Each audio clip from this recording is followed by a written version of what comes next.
तो ऐसा अगर आप स्टार्वेशन से भी आपने बचना है और आपने डेडलॉक से भी बचना है, ये नहीं कि आप सिमिलर एक ही ट्रांजैक्शन को बार बार जो है वो रोल बैक करवाते जाएं। आप बारी बारी एक एक ट्रांजैक्शन को रोल बैक करें ताकि आपकी पॉसिबल सिचुएशन निकल सके। ठीक है। जो टू फेज लॉकिंग सिस्टम है उसमें हमारे पास दो किस्म की वेरियस सिचुएशन आती है।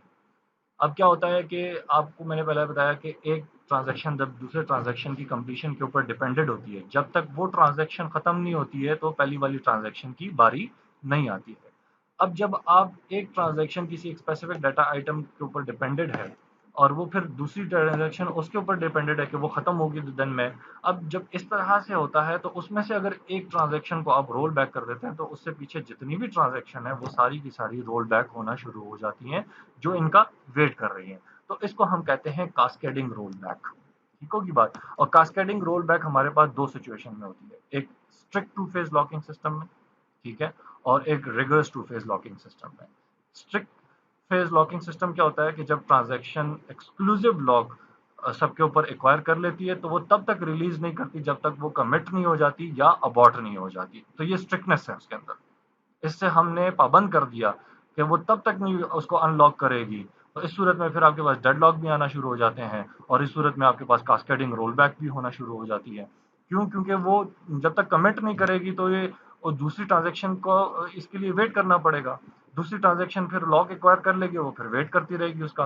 तो उस सूरत में फिर आपके पास जब एक्सक्लूसिव लॉक जितने के जितने सारे के सारे हैं उसको तब तक ना रिलीज किया जाए strict two phase locking system में जब तक वो कमिट नहीं हो जाता प्रॉपर तरीके से या जब तक वो अबॉर्ट नहीं हो जाता। Riggers two phase locking system में ये इवन ज्यादा स्ट्रिक्टर है strict two phase locking system से। क्यों? क्योंकि इसमें सिर्फ एक्सक्लूसिव लॉक नहीं होता, इसमें सारे लॉक जितने भी हैं, शेयर्ड लॉक, एक्सक्लूसिव लॉक जो भी हैं, वो सारे के सारे जब तक कमिट नहीं होते हैं, जब तक अबॉर्ट नहीं होते हैं, उनको हम रिलीज नहीं करते हैं। तो इस प्रोटोकॉल के अंदर जब हम सीरियलाइजेबल ऑर्डर में किसी चीज को कमिट करना शुरू कर देते हैं तो आपकी ट्रांजैक्शन को बारी बारी ऑर्डर में वेट करना पड़ता है दूसरे के लिए। नहीं तो फिर जब वो वेट नहीं करते हैं और आके इंटरेक्ट हो जाते हैं या डिस्टर्ब करने की कोशिश करते हैं और लॉक एक्वायर करने की कोशिश करते हैं तो फिर कास्केडिंग रोल बैक होती है। कास्केडिंग रोल बैक मीन्स के अगर एक ट्रांजेक्शन के ऊपर मल्टीपल ट्रांजेक्शन डिपेंडेड है तो फिर वो ट्रांजेक्शन क्या करेगी, जब उस ट्रांजेक्शन को आप रोल बैक करेंगे जिसके ऊपर मल्टीपल ट्रांजेक्शन डिपेंडेड है तो इस तरह से वो प्रीवियस सारी ट्रांजेक्शन्स को रोल बैक कर देगा और बारी बारी जब वो जो रोल बैक होती जाएंगी उसको हम कहेंगे कास्केडिंग। एक चेन वाइज सारी की सारी ट्रांजेक्शन आपके पास रोल बैक होना शुरू हो जाएगी। जो आपके पास लॉकिंग सिस्टम है उसको इम्प्लीमेंट कैसे किया जाता है? डेटाबेस के अंदर आपके पास लॉक मैनेजर होता है। लॉक मैनेजर सेपरेटली वो हर एक लॉकिंग ट्रांजेक्शन के लिए सेंड लॉक करता है और अनलॉक रिक्वेस्ट उनकी प्रोवाइड करता है। तो वो हर एक ट्रांजेक्शन को लॉक मैनेजर देख रहा होता है कि किस ट्रांजेक्शन को कौन सा लॉक देना है, सेंड करना है और कौन से लॉक की अनलॉक की रिक्वेस्ट करनी है।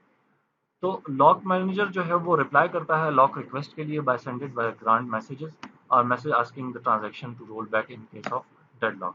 तो लॉक मैनेजर का काम होता है कि वो उन रिक्वेस्ट जो ट्रांजैक्शन ने की हैं डेटाबेस के लिए कि वो लॉक ले सकें।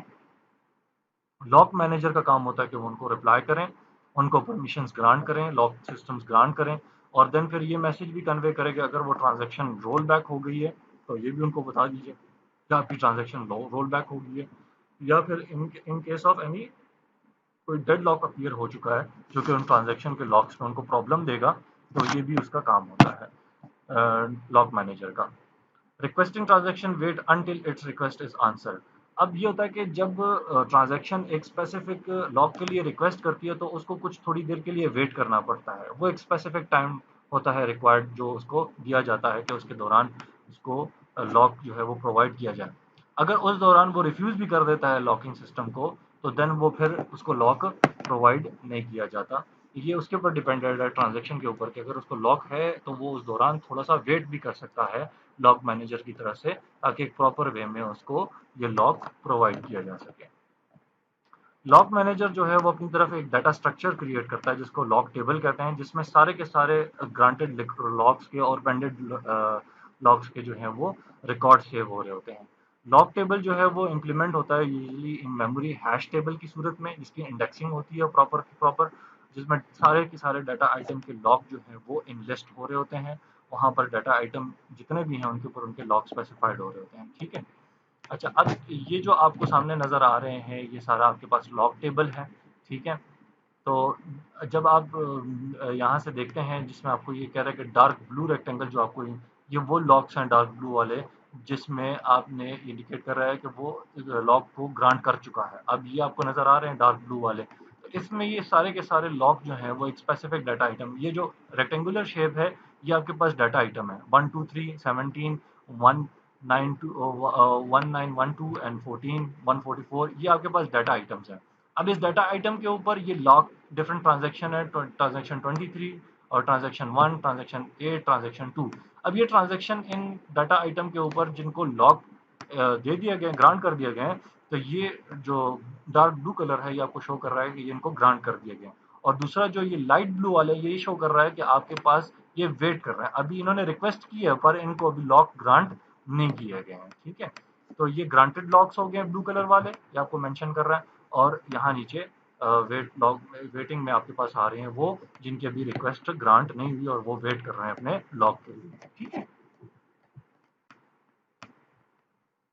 अब ये लॉग मैनेजर का काम है कि उसने अपना ये टेबल जनरेट किया हुआ है हैश टेबल की फॉर्म में, जिनकी प्रॉपर इंडेक्सिंग हुई हुई है हर डाटा आइटम के अकॉर्डिंग, और उनको जो लॉग प्रोवाइड किए गए हैं वो भी यहाँ पर इनलिस्ट हुए हुए हैं सारे। ठीक है। अच्छा, डेडलॉक हैंडलिंग कैसे की जा सकती है? ठीक है। अब कहता है कि जब हम डेडलॉक हैंडलिंग करते हैं तो उसमें हम देखते हैं कि हमने डेडलॉक प्रिवेंशन को देखना होता है, डेडलॉक को प्रिवेंट करना होता है। ये वो प्रोटोकॉल है डेडलॉक प्रिवेंशन का डेडलॉक हैंडलिंग के अंदर, कि जब सिस्टम उसमें डेडलॉक की स्टेट में होता है तो सम प्रिवेंशन स्ट्रेटजीज हमारे सामने आती हैं। उसमें क्या कहता है कि each transaction log all it's data item before it's being execution. अब ये नहीं है कि आपने एग्जीक्यूशन स्टार्ट कर दी है तो उससे पहले आपको लॉक मिला ही नहीं है। ट्रांजैक्शन को जब तक लॉक प्रोवाइड नहीं किया जाता प्रॉपर तरीके से तब तक वो अपनी एग्जीक्यूशन स्टार्ट ना करे। तो इस तरह तमाम लॉग ट्रांजैक्शन को प्रोवाइड कर दिया जाए उनके तमाम डाटा आइटम के ऊपर, ताकि उसकी ट्रांजैक्शन प्रॉपर तरीके में स्टार्ट हो सके। तो एग्जीक्यूशन से पहले ही, स्टार्ट होने से पहले ही आप तमाम तमाम लॉग्स उसको दे दें। तो सबसे पहले ये सूरत हाल है।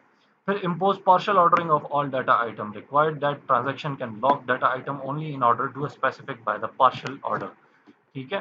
तो पार्शियल ऑर्डर का मतलब ये है कि आप पहले कुछ डाटा आइटम्स को जो है वो एक ऑर्डरिंग की सूरत में ले आएँ और कुछ डाटा आइटम को आप लॉग प्रोवाइड कर दें। उनकी डाटा आइटम की लॉग रिक्वायर्ड होने के बाद उनको स्पेसिफिकली पार्शियल ऑर्डर में प्लेस कर दें। ठीक है। आपने डाटा आइटम को जो लॉग सबसे पहले प्रोवाइड कर दिया एग्जीक्यूशन से पहले, लेकिन उसके बाद फिर आप क्या करें, एक बार इम्पोज करें पार्शियल ऑर्डरिंग, वो डाटा आइटम जिनको लॉक मिल चुके हैं तो वो उनको एक स्पेसिफिक ऑर्डर के अंदर प्लेस कर दिया जाए कि वन बाय वन इनके जो है वो बाद में इनके पर इनके लॉग को जो है वो देखा जाएगा डाटा आइटम को उस ट्रांजैक्शन के अकॉर्डिंग, और वन बाय वन करके इनको एग्जीक्यूट किया जाएगा एंड देन फिर इनको वन बाय वन जाकर रिलीज भी किया जाएगा। तो ये इससे हमारे पास जो है वो डेडलॉक प्रिवेंशन के प्रोटोकॉल से हम अपने डेडलॉक को हैंडल भी कर सकते हैं। अच्छा, मोर डेडलॉक प्रिवेंशन स्ट्रेटजीज हमारे पास क्या-क्या चीज़ें हैं? उसमें सबसे पहले आपके पास आती है, हम यूज़ करते हैं टाइम स्टैम्प को। इससे पहले हमारे पास एक सिंपल टेक्निक थी डेडलॉक प्रिवेंशन की जो कि जनरल टेक्निक है। आप तमाम ब्लॉक एक्वायर कर लो, उसके बाद फिर उनको ऑर्डर कर लो, ठीक है, डाटा आइटम्स को।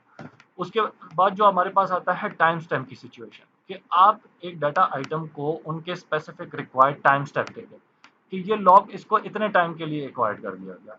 ठीक है। तो ये इसकी इतने टाइम की टाइम स्टैम्प इसको दे दिया गया, उस टाइम स्टैम्प के अकॉर्डिंग ये अपनी मूवमेंट करेगा और उस टाइम स्टैम्प के अकॉर्डिंग जो है ये अपना काम आगे प्रोसेस करेगा। तो उसमें आपके पास दो सिचुएशन आती हैं, एक आपके पास होती है यंगर ट्रांजैक्शन, दूसरी आपके पास होती है ओल्डर ट्रांजैक्शन। यंगर ट्रांजैक्शन वो होती है जिसका टाइम स्टैम्प आपके पास बहुत ज़्यादा होता है, जो अभी अभी स्टार्ट हुई होती हैं। यंगर ट्रांजैक्शन होती हैं जो अभी अभी फ्रेश स्टार्ट हुई होती हैं, जिनका टाइम स्टैम्प अभी बहुत ज़्यादा होता है। ओल्डर ट्रांजैक्शन वो होती हैं जिनका टाइम स्टैम्प स्टार्ट हुए बहुत ज़्यादा टाइम गुजर चुका होता है, तो वो ओल्डर ट्रांजैक्शन होती है। ठीक है।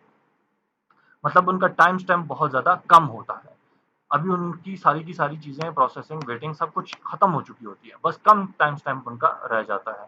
यंगर ट्रांजैक्शन का टाइम स्टैम्प ज़्यादा होगा और ओल्डर ट्रांजैक्शन का टाइम स्टैम्प कम होगा। ठीक होगी बात। अच्छा, अब वेट एंड डाई स्कीम क्या होती है, जिसको हम नॉन प्रिमिटिव स्कीम कहते हैं। कि आपके पास ओल्डर ट्रांजैक्शन जो है वो यंगर ट्रांजैक्शन का किसी भी डाटा आइटम के ऊपर रिलीज करने के लिए वेट करेगी, ठीक है। तो उस स्कीम के अंदर वो ये कि अगर उसका टाइम थोड़ा रह गया तो इसका मतलब है कि वो यंगर ट्रांजैक्शन का वेट करे, वेट डाई के अंदर। और या फिर यंगर ट्रांजैक्शन, इस सूरत में यंगर ट्रांजैक्शन जो है वो ओल्डर वंस का वेट नहीं करेगी, they are roll back instead. वो रोल बैक हो जाएंगी, खत्म हो जाएंगी, क्योंकि वो अभी भी स्टार्ट हुए तो उनको रोल बैक करना आसान है, उनको खत्म करके हम रोल बैक कर सकते हैं, उनको हम डाई कर सकते हैं, ठीक है। लेकिन वो वेट नहीं करेगी। समझ आ गई बात। अब ओल्डर ट्रांजैक्शन वेट कर सकती हैं, ठीक है। और ट्रांजैक्शन में डाई सेवरल